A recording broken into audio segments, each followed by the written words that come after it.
বন্দি করা হলো। 3 দিন হয়ে গেল,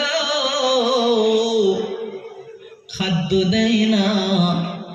ওদিকে কাফেরদের মেয়ে আসমা গিয়ে দেখছে হযরতে খবাইবের সামনে কিছু আঙ্গুর আছে।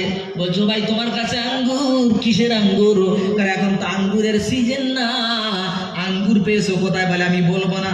খুব পেড়াপেড়ি করা পরে বলছে আমি যে আল্লাহর জন্য জান দিতে এসেছি ওই আল্লাহ জান্নাত থেকে আঙ্গুর আমার জন্য পাঠিয়েছে। একবারে ধরে বলেন আহ।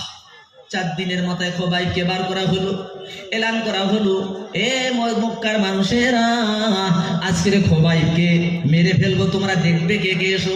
হাজার হাজার মানুষ, হাজার হাজার মানুষ পিছনে কাতার দিয়ে যাচ্ছে।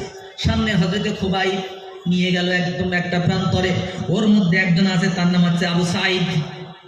সাইদ একজন আছে, 3 জন কাফের। হযরতে কাকে বললাম? খোবাইব। খোবাইবকে নিয়ে গেল, নিয়ে যাওয়ার পরে বলছে